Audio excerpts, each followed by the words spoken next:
βλέπεις, boy, δώσ' το μου. Μα καλά, δεν μου λες, δεν βλέπεις ότι παίζω παιχνίδι Cyborg? Ναι, δικό μου, αφού είναι η σειρά μου. Δώσε μου το κοντρόλ. Όχι, άσε με. Είναι η σειρά μου. Φίλοι μου, πρέπει να χαιρόμαστε και να διασκεδάσουμε με την ψυχή μας, γιατί σήμερα είναι το Blurrdog, η γιορτή της φιλίας στον πλανήτη μου.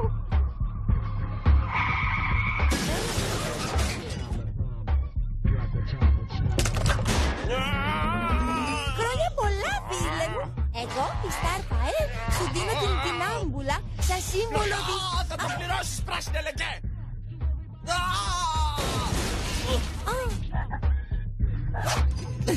Πολλές ευχές, φίλε μου. Ας είναι πάντα τα αυτιά σου γεμάτα με γλυκά. Άκου, θα σου δώσω πίσω το κοντρόλ όταν η Raven μου δώσει πίσω τα πιαστά και το μυαλό. Με τίποτα.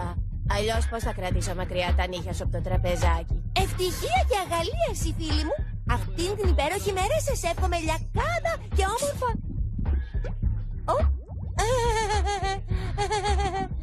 Ρόμπιν, δεν το βάζεις πιο δυνατά?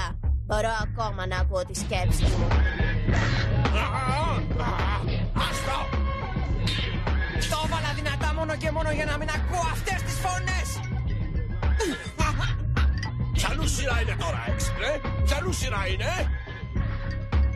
Κόφτε το! Δεν μπορώ να δουλέψω μέσα στους δύο να κάνετε σαν ηλίθιοι. Ωραία, Ρόμπιν.